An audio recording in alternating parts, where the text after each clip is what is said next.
जैसे जैसे वक्त आगे गुजरेगा बजट से जुड़ी जानकारी आएंगी, हम आप तक पहुंचाएंगे। लेकिन फिलहाल डिफेंस वेबिनार को प्रधानमंत्री नरेंद्र मोदी संबोधित कर रहे हैं, सीधा आपको सुनवाते हैं। प्री कंडीशन है सामर्थ्य, और सामर्थ्य की प्री कंडीशन है पहले से की गई तैयारी, और बाकी सब उसके बाद आते हैं। हमारे यहां ये भी कहा गया है, सहनशीलता, क्षमा, दया को तभी पूजता जग है, बल का दर्प चमकता उसके पीछे जब जगमग है।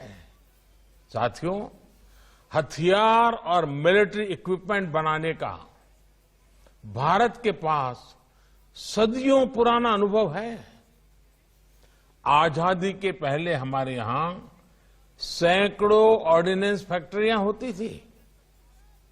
दोनों विश्व युद्धों में भारत से बड़े पैमाने पर हथियार बनाकर भेजे गए थे, लेकिन आजादी के बाद अनेक वजहों से इस व्यवस्था को उतना मजबूत नहीं किया गया जितना किया जाना चाहिए था।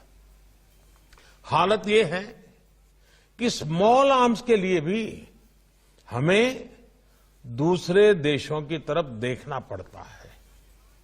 आज भारत विश्व के सबसे बड़े डिफेंस इंपोर्टर्स में से है, और ये कोई बड़े गौरव की बात नहीं है। ऐसा नहीं है कि भारत के लोगों में टैलेंट नहीं है, ऐसा नहीं है कि भारत के लोगों में सामर्थ्य नहीं है। आप देखिए, जब कोरोना शुरू हुआ तब भारत एक भी वेंटिलेटर नहीं बनाता था। आज भारत हजारों वेंटिलेटर का निर्माण कर रहा है। मंगल तक पहुंचने की क्षमता रखने वाला भारत आधुनिक हथियार भी बना सकता था, लेकिन बाहर से हथियार मंगाना बहुत इजी वे हो गया था। और मनुष्य का स्वभाव भी ऐसा ही है कि जो सरल है वो आसानी से जो मिलता है, चलो भाई उसी रास्ते पर चल पड़ो।